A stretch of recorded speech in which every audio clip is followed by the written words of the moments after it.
Assalamualaikum warahmatullahi wabarakatuh.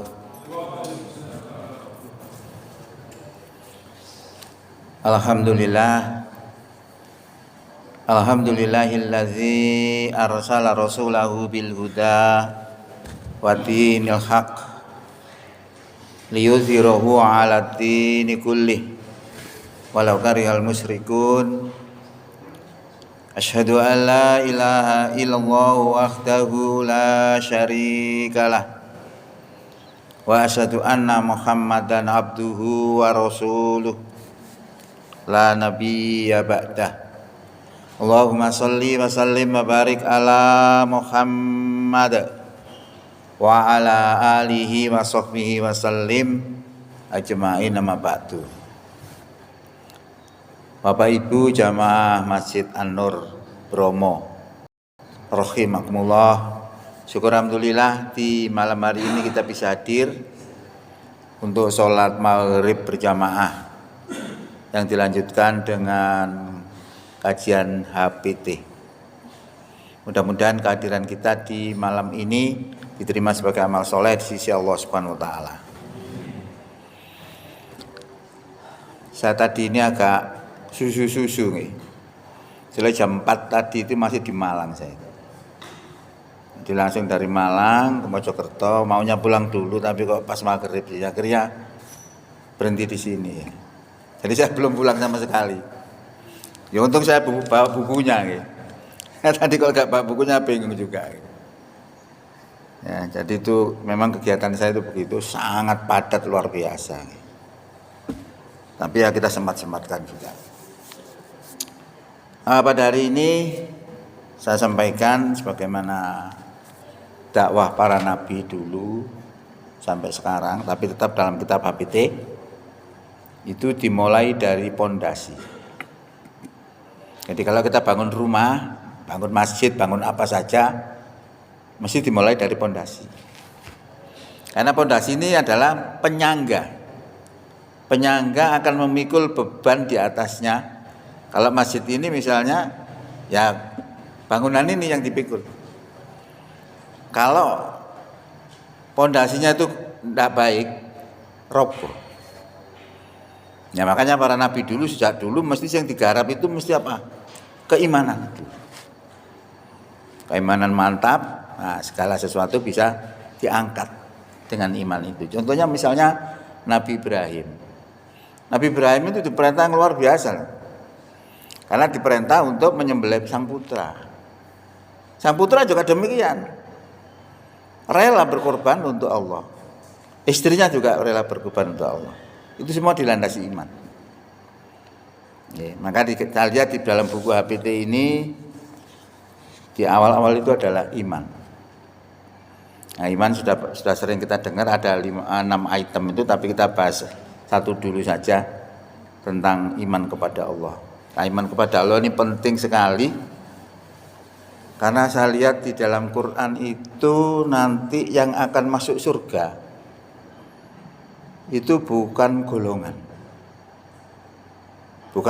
A, B, C, D, E, F, G, H, I, mboten. Tetapi iman, amal soleh, kemudian takwa. Di dalam Quran disebutkan begini, innalladzina amanu wa amilus solihati kanat lahum jannatul firdausi nuzula khalidina fiha la yabghuna anha khiwala.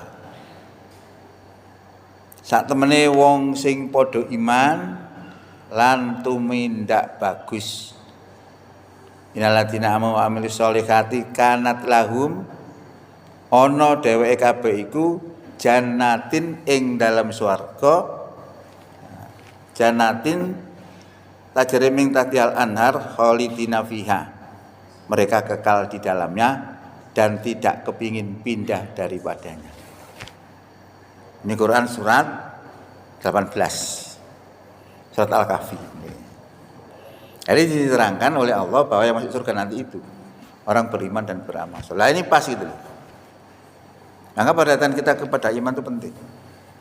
Juga dalam Quran disebutkan juga nanti yang masuk surga itu orang takwa. Wasari'u lan cepet-cepet sira kabeh ila magfiratin marang pengampunan teko pangeranmu, wa jannatin lan cepet-cepet sira kabeh marang swarga kang swarga itu luase sak luase langit lan bumi, uiddat lil muttaqin kang disediakno kanggo wong sing takwa. Jadi Allah sudah menjanjikan seperti itu. Allah tidak akan mengingkari janjinya. Allah pasti menepati janjinya. Mengapa kita disuruh bersegera? Memang umur kita itu pendek. Umur kita itu nek momor dikek mek 75 tahun. Itu kurang lebih umur kita itu mek sak jam setengah. Sebabnya 1 hari di akhirat sama dengan 1000 tahun di dunia. Jadi pendek. Momor dikek 50 tahun itu sakjane mek sak jam. Makanya dikon cepet-cepet itu pantas ya. Pantas untuk mempercepat supaya kita memproses diri menjadi orang iman takwa. Nah ini penting para nabi semua sing digarap awal-awal itu pasti keimanan. Nah keimanan itu arahnya pokoknya jangan mensekutukan Allah. Yang hanya disembah hanyalah Allah saja, jangan yang lain. Itu ajaran Nabi Adam sampai Nabi kita Muhammad, yaitu yang diajarkan. Cuma syariatnya beda. Syariat ini disesuaikan dengan kondisi manusia. Kalau zamannya Nabi Adam, kalau orang nikah itu dengan saudara kandungnya. Logikanya enggak ada orang. Nah, enggak ada orang mau nikah dengan siapa. Nah sekarang orang banyak aturannya beda. Kalau nikah dengan saudara kandungnya dosa kan gitu. Makanya ini penting untuk membangun iman. Iman itu apa? Kita kembali kepada pendapat Rasulullah, kepada sabda Rasulullah tentang iman itu apa? Iman kepada Allah itu kayak apa? Ternyata iman kepada Allah disebutkan dalam sebuah hadis, al-imanu billah, iman marang Allah iku iqraru bil lisan. Iqrar bahasa Indonesia ikrar itu ya. Diikrarkan dengan lesannya. Asyhadu alla ilaha illallah. Aku bersaksi bahwa tidak ada Tuhan kecuali Allah. Lalu ucapan ini dibenarkan dengan hatinya. Wa tasdiqu biqalbi. Antara ucapan dengan hati harus sama.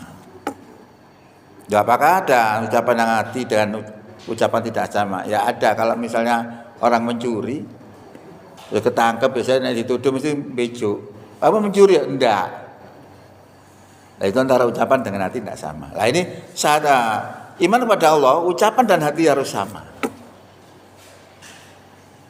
Lalu iqraru bukan itu. Wa amalu bil arkan, diamalkan dengan perbuatan. Jadi kuncinya itu 3. Dibenarkan oleh diucapkan oleh mulut, dibenarkan oleh hati dan diamalkan oleh perbuatan. Kalau lo dua tok ya apa? Wis percaya kepada pokoknya bersyahadat kemudian dibenarkan hati. Allah mengatakan dalam firman-Nya gini. Wa minan nasi may yaqulu amanna billahi wa bil yaumil akhir wa ma hum bimu'minin. Sesungguhnya Innalladzina amanu, sesungguhnya orang beriman. Wa minan nasi, setengah saking menungso orang kang wong kang ucap ingsun iman marang Allah lan iman marang dina kiamat. Tapi Allah mengatakan wa ma hum bimu'minin. Padahal mereka tidak beriman. Loh kenapa kok tidak beriman? Hanya mengatakan saja. Wa amalu bil arkannya enggak ada. Nah ini tes-tesan keimanan. Kalau kita punya ilmu bisa ngerti. Walaupun KTP-nya Islam ya belum tentu iman. Kalau tidak melaksanakan syariat-syariat yang telah disyariatkan oleh Allah kepada kita semua. Makanya kalau kita milih pemimpin harus dipilih orang beriman. Ya apa adalah orang beriman? Ya lihat itu aja. Sabda Rasulullah bagaimana mengatakan definisi orang beriman itu. Nah itu salah satu pentingnya kita memperhatikan keimanan. Nah, kajian kita pada malam hari ini terkait dengan iman kepada Allah. Nah, iman kepada Allah disebutkan di sini babnya al-imanu billahi azza wa jalla. Iman marang Allah kang maha mulya. Yajibu alaina dan wajibno alaina marang ingsun marang kita kabeh an nu'mina ing yen to ingsun iman billahi marang Allah Rabbina pangeran kita. Jadi dalam kitab ini, dalam pandangan Muhammadiyah, iman kepada Allah Tuhan kita itu wajib. Ya, wajibu alaina, wajib ing atase kita kabeh an nu'mina ing yen to ingsun iman billahi marang Allah Rabbina pangeran kita. Wajiban. Wahwa berarti Tuhan kita tadi itu al-ilahul haqqu, yaitu pangeran sing sak temene. Ini dalam konsep HPT. HPT itu pandangan Muhammadiyah terkait dengan iman kepada Allah. Alladzi khalaqa, yaiku zat kang wis ndadekno kulla saben-saben sain sesuatu. Jadi Allah itu diyakini yang menjadikan segala sesuatu, terutama di alam ini, termasuk juga kemarin ada namanya gerhana. Itu juga ciptaan Allah, itu peristiwa alam. Ya, kejadian alam itu dulu itu dalam ilmu pengetahuan sebuah ledakan yang sangat dahsyat. Lalu ledakan yang sangat dahsyat itu menjadi planet. Nah, planet-planet itu banyak di alam ini. Maka terbentuklah namanya galaksi. Galaksi itu sekumpulan tempat itu. Di situ ada bulan, bumi, ada matahari, planet-planet lain. Tempat lain juga ada begitu, tempat lain juga ada begitu. Tapi di alam ini, sehingga alam ini sangat luas. Sehingga kalau kita lihat dari bawah itu kelihatan seperti bintang-bintang. Itu matahari. Itu yang menjadikan Allah. Perputaran bulan mengelilingi bumi, bumi dan bulan mengelilingi matahari, terjadi gerhana. Sehingga supaya kita ngerti itu loh, Allah sakti, Allah maha kuasa. Bahasa agama itu maha kuasa. Bahasanya orang Jawa sakti. Ya. Nah, kalau kita sudah mengetahui kehebatan Allah itu, tujuannya apa? Supaya kita itu tunduk, kita tuh kecil di hadapan Allah. Sehingga keimanan kita semakin mantap, dan yang penting tidak boleh mempersekutukan Allah dengan Tuhan yang lain. Karena banyak orang yang bertuhan kepada Allah tapi juga bertuhan kepada selain Allah. Karo-karo ini digaru. Kecuali wong kafir wis gak nerima Allah tapi selain Allah saja yang diterima. Tapi orang Islam bisa bertuhan kepada Allah juga bertuhan kepada selain Allah. Nah, itu yang tidak dibolehkan dalam agama. Kalau dalam Muhammadiyah namanya memberantas penyakit TBC. Takhayul, bid'ah, dan khurafat. Takhayul dan khurafat ini termasuk jenis-jenis menolak kesyirikan. Bid'ah termasuk menolak dalam peribadatan yang membuat aturan sendiri. Itu tidak dibolehkan dalam pandangan Muhammadiyah. Ya, karena sebuah hadis juga menjelaskan bahwa orang yang mengadakan satu amalan yang tidak ada contoh dari Rasulullah, bahwa maka amalan itu raddun, tertolak. Kita kembali lagi di sini. Jadi Allah Tuhan itu adalah Tuhan yang sebenarnya yang telah menjadikan segala sesuatu, termasuk menjadikan manusia, menjadikan apa saja yang ada di alam ini. Wa dan dia Allah itu wajibul wujud, wajib wujud. Nah, ini ya termasuk ini paham Muhammadiyah terkait dengan keimanan kepada Allah Subhanahu wa taala. Wal awalu lan kang kawitan bila bidayah, ya, juga tanpa permulaan. Jadi pertama juga tanpa permulaan ini apa? Memahami dia. Ini yang dipahami di dalam kitab ini. Seperti itu. Wal akhiru bila bihayah. Nihayah. Bila nihayah. Yang terakhir juga tanpa penghabisan. Ini menerangkan kondisi Allah. Kayak apa Allah itu? Supaya kita mengenal Allah itu. Kalau kita mengenal itu enak. Pengaruhnya luar biasa loh. Orang mengenal Allah itu. Yang sering saya sampaikan juga bagaimana orang itu ketika diuji oleh Khattab, seorang pengembala kambing, diuji oleh Umar bin Khattab supaya menjual kambingnya. Tapi orang ini menolak karena dia merasa itu bukan miliknya. Dan dia merasa bahwa Allah melihat dirinya. Padahal dia punya kesempatan untuk menjual kambing itu. Tapi dia tidak mau melakukan karena dia merasa dilihat oleh Allah lah. Merasa dilihat oleh Allah itu karena dia kenal dengan Allah, bahwa Allah itu melihat dirinya. Sehingga dia tidak mau melakukan itu. Termasuk kasus terhadap Nabi Yusuf.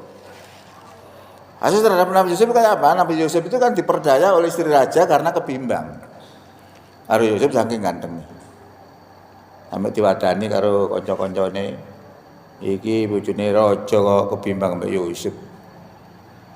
Akhirnya diundang para istri-istri pembesar itu. Yusuf juga nyugui. Akhirnya ketok. Waktu disuguhi buah, dionceki. Barang karo Nabi Yusuf, sing diiris bukan buahnya tapi tangannya, tidak terasa. Terhipnotis saking gantengnya. Nah itu diperdaya oleh istri raja untuk berada berduaan di dalam kamar. Nah, istri raja itu sudah enteng-enteng melakukan sesuatu hal yang dilarang oleh Allah. Tapi Yusuf tidak mau. Melayu Yusuf. Ditarik, akhirnya dituber sampai istrinya itu, lalu sobek bagian belakangnya. Nah, bareng dibuka ternyata di depan kamar sudah ada raja. Nah, bojone sing istrinya di mali ilat. Nah, cara wong wates ngoten iki. Lho Pak, orang ngajari Yusuf itu mau memperkosa saya itu loh. Akhirnya disidang. Bareng disidang, Yusuf tidak bersalah. Dengan bukti apa? Alat bukti pakaiannya yang sobek bagian belakang. Berarti pengakuan Yusuf tadi sinkron persis. Seandainya yang sobek bagian depan, berarti Yusuf memperkosa. Tapi terpaksa Yusuf tetap dimasukkan ke dalam penjara dalam rangka untuk menjaga apa? Untuk menjaga aibnya kerajaan. Jadi kalau kita bilang ngomong ketidakadilan sejak dulu sudah ada ketidakadilan, termasuk tidak adil. Nah, kenapa Yusuf tadi tidak mau melakukan? Karena Yusuf zikir. Yusuf dalam kondisi iman, dia melihat, dia mengetahui bahwa Allah melihat dirinya, sehingga tidak jadi. Loh ini loh pengaruhnya. Luar biasa. Maka zamannya presiden siapa itu, nek kepikir gak korupsi kayak bayaran sing akeh lho. Pejabat-pejabat itu. Akhirnya dikasih bayaran yang banyak. Tidak berhenti korupsinya, karena persoalannya bukan karena kurang bayar, karena kurang iman. Nah tadi penggembala tadi kurang harta dia wong penggembala kok. Tapi dia tidak melakukan korupsi karena apa? Dia iman. Iman kepada Allah. Lainnya pentingnya begitu ya. Makanya disebutkan. Jadi Allah itu menciptakan segala sesuatu dan lain sebagainya. Wal akhiru bila nihayah, juga yang penghabis, terakhir juga tanpa penghabisan. Wala yusbihu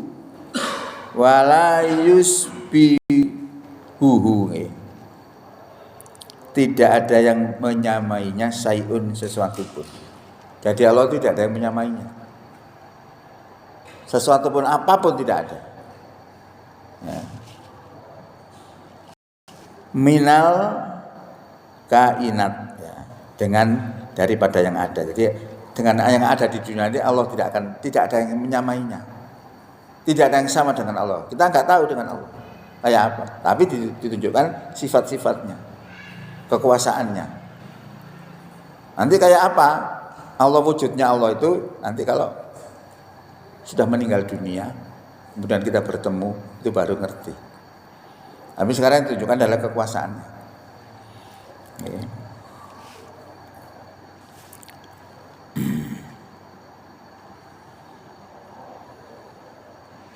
Al-akhadu fi uluhiyah, Maha Esa di dalam ketuhanannya. Jadi Allah itu Maha Esa, tidak ada Tuhan itu dua. Apalagi kalau dalam Nasrani kan disebut tiga, Tuhan Bapak, Tuhan Anak, Tuhan Ibu. Nah, Tuhan kok iso mati? Yesus itu mati, salib katanya. Ya, maka di dalam konsep ketuhanan selalu kalah orang Nasrani itu dengan orang Islam kalau berdebat masalah ketuhanan. Ya, seperti itu.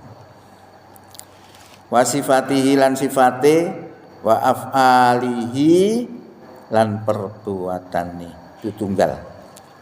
Al Hayyul Qayyum, yang maha hidup juga berdiri sendiri. Jadi Allah itu tidak tergantung kepada siapa-siapa, berdiri sendiri, tidak membutuhkan bantuan orang lain, tidak membutuhkan bantuan makhluknya.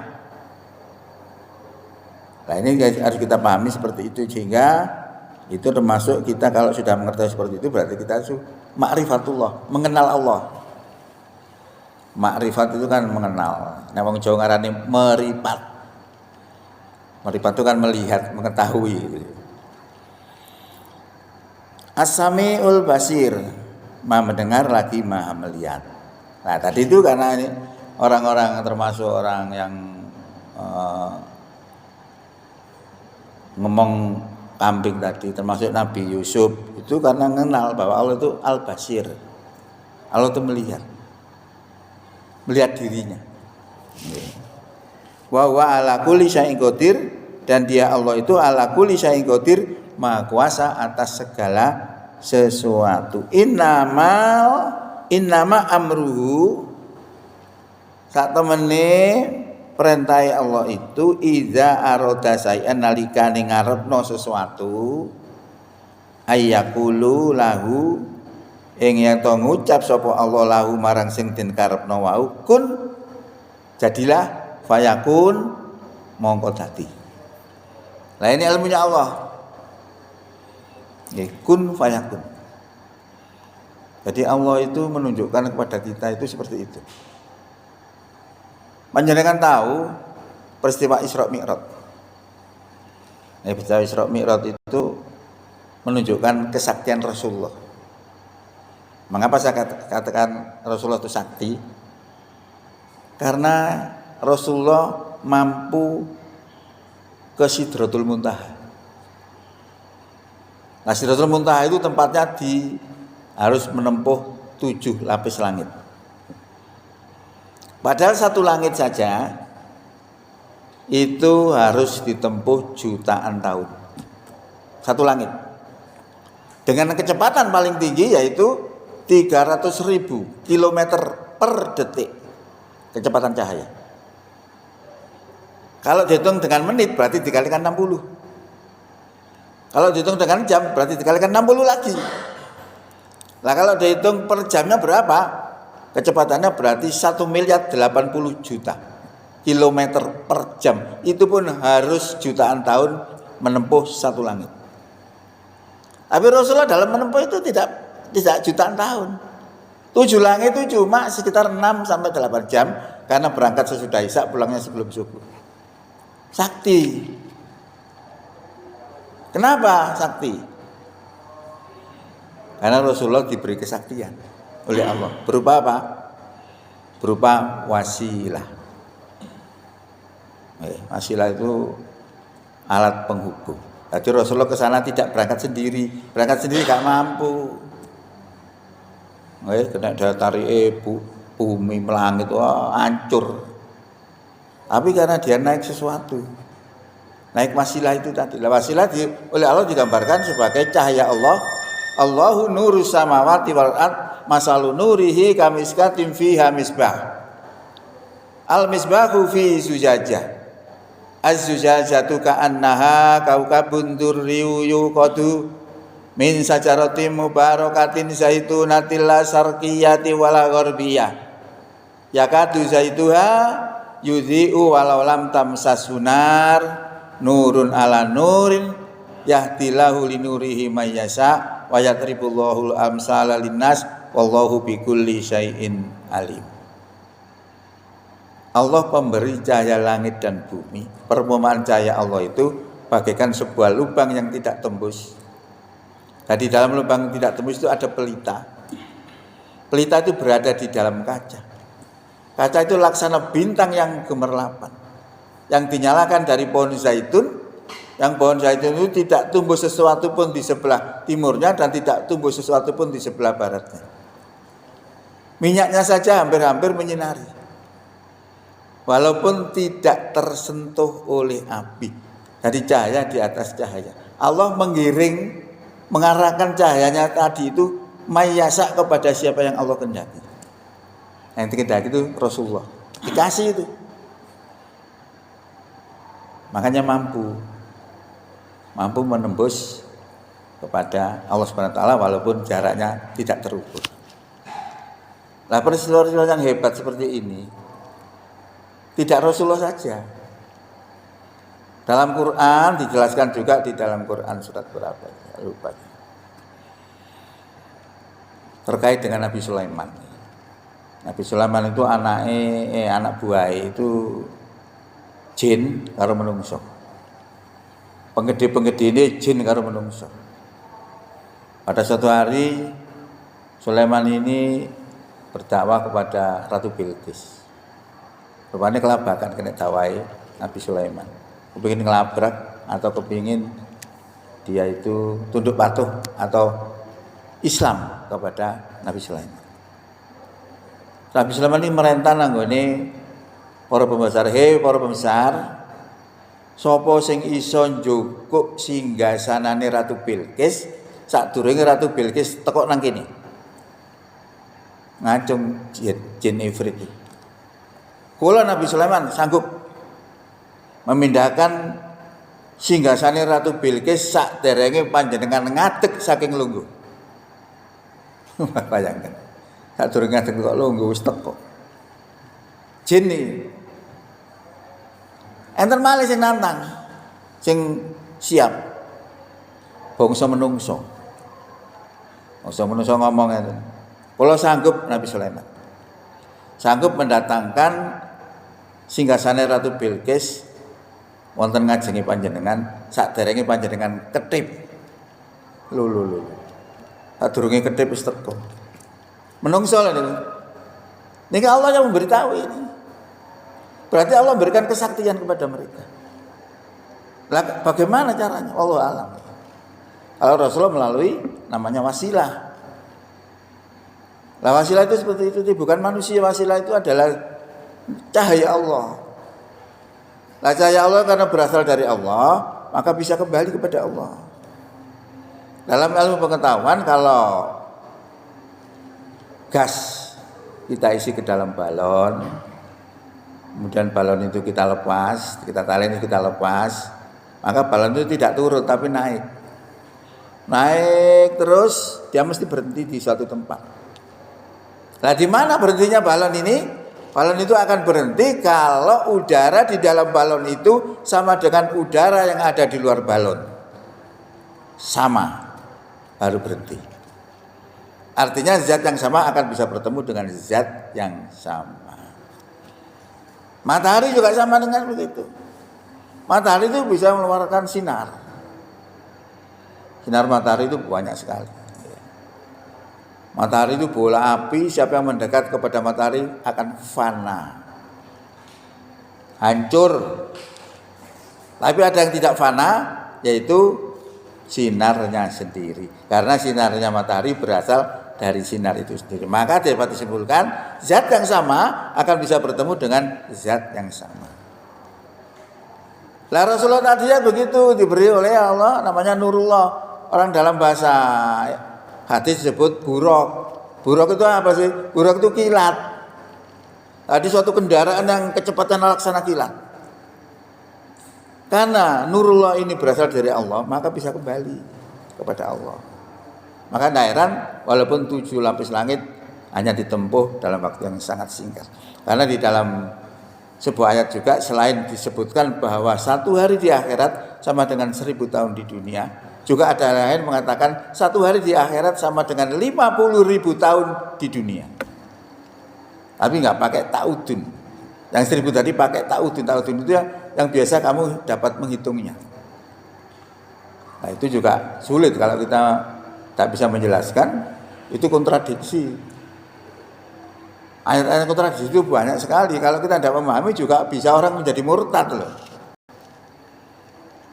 Tahun 2015 itu juga ada orang namanya Ahmad Harkon, apal 30 juz, menjadi murtad gara-gara dalam Quran banyak yang kontradiksi. Kita kadang-kadang nggak sadar, banyak. Contoh ya, ayat kontradiksi. Kalau kita nggak bisa menyelesaikan ya akhirnya membingungkan orang. Innalladzina amanu walladzina hadu wan nasara was-sabina man amana billahi wal yaumil akhir wa amila sholihan falahum ajruhum 'inda rabbihim wala khaufun 'alaihim wala hum yahzanun. Sak temene wong iman, wong Yahudi, wong Nasrani, wong Sobiin, sopane wong kang iman nang Allah, iman nang dina kiamat lan beramal soleh. Falahum ajruhum inda rabbihim, maka pahalanya ada di sisi Tuhan mereka. Berarti 4 kelompok manusia ini selamat. Jadi disimpulkan semua agama sama. Tadinya kepingin mlebu swarga tidak harus Islam. Boleh Yahudi, boleh Nasrani, boleh Sobiin. Ayat ini. Tapi kalau kita mengacu kepada ayat lain juga jadi bingung gitu. Wa may yabtaghi ghairal islami dina, barang siapa mencari agama selain Islam, fala yuqbala minhu, maka tidak diterima daripadanya, wa huwa, dan di akhirat, wa huwa, dan agama itu fil akhirati, di akhirat, wa huwa fil akhirati minal khosirin, dan di akhirat termasuk orang yang rugi. Jadi ini gak Islam, gak oleh, gak bener. Apa yang tadi tidak apa-apa. Kontradiksi loh ini. Kalau kita gak bisa menjelaskan, akhirnya jadi masalah. Ada lagi, Pakota kafarol ladina qalu innallaha salisu salasa. Sungguh telah kata orang yang mengatakan bahwa Allah adalah salah satu dari yang 3. Nah, yang mengatakan Allah salah satu dari 3 Tuhan itu adalah Nasrani. Katakan di mana ini? Laqad kafaro. Sungguh telah kafir. Loh, Nasrani tidak telah kafir ayat ini. Ayat yang saya bacakan pertama tidak. Nah, ini rujukannya mesti kembali kepada paham terhadap memahami ayat-ayat Quran. Ayat Quran itu bisa dipahami Quran dengan Quran, Quran dengan hadis, Quran dengan asbabun nuzul. Kalau misalnya ayat yang mengatakan semua agama tadi, itu asbabun nuzulnya adalah terkait dengan seorang yang bernama Salman Al-Farisi. Orang ini adalah mu'alaf. Tanya kepada Rasulullah, dia ada orang Nasrani dulu. Ya Rasulullah, bagaimana nasib teman-teman saya dulu yang mereka itu Nasrani tapi orang taat pada perintah-perintah Allah dan menjauhi segala larang-larangan. Turunlah ayat itu tadi menjawab pertanyaan Salman Al-Farisi. Berarti yang dimaksud Yahudi Nasrani di situ tadi adalah Yahudi Nasrani yang masih tauhid, belum mempersekutukan. Kalau sudah mempersekutukan, kata Allah, laqad kafaru, sungguh telah kafir. Loh, tidak ada pertentangan. Podo-podo Nasrani situ ngomong kafir, situ ngomong tidak apa-apa. Setelah dijelaskan dengan ilmu tafsir beda. Yang dimaksud Nasrani yang pertama tadi adalah Nasrani yang masih tauhid, otomatis pasti masuk Islam kalau masih tauhid. Lah yang sudah tidak tauhid menjadikan Tuhan 3 kafir. Kan begitu. Maka namanya itu sebenarnya tidak mudah sebenarnya. Sulit sebenarnya. Kemarin orang kadang nggak paham, masa itu dibacakan yang ayat-ayat yang bertentangan. Banyak sekali kita coba. Oke, kita kembali kepada persoalan yang semula terkait dengan pemahaman al-iman oleh Muhammadiyah. Wa huwa alaihim bima yaf'alun. Dan Allah alaihim terhadap mereka itu bima terhadap apa yang af'alun. Jadi Allah itu mengetahui apa yang mereka perbuat. Jadi apa yang dilakukan oleh manusia Allah itu ngerti. Ini termasuk jenis-jenis pengenalan Allah. Al-mutasifu bil kalami wa kulli kamal. Jadi Allah itu berbicara. Allah itu tidak diam, juga berfirman. Makanya firman termasuk Quran ini adalah kalam Allah, firman-Nya Allah. Kemudian wa kulli kamal, dan juga memiliki sifat kesempurnaan. Jadi Allah itu sempurna, tidak memiliki kekurangan apapun. Beda kita ya, kalau kita itu manusia kadang punya kelebihan, punya kekurangan. Itu pasti semua begitu. Wong iku hebat tapi sayangi ini. Wong iku yang lainnya begitu juga. Ini hebat tapi sing ngono ini gak tepat. Selalu begitu manusia, tapi Allah tidak, semua sempurna. Nah, ini pengenalan kita kepada Allah Subhanahu wa taala.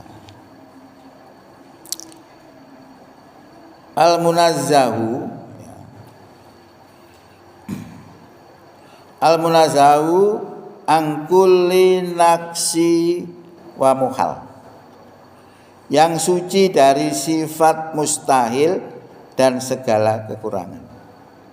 Jadi kalau Allah itu tidak ada sifat mustahil. Ya, ini gak iso, tidak mustahil itu. Ya, juga tidak ada segala yang kekurangan, tidak ada. Yakhluqu ma yasha wa yakhtar.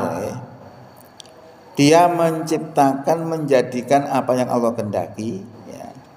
Dia menjadikan sesuatu menurut kemauannya dan kehendaknya.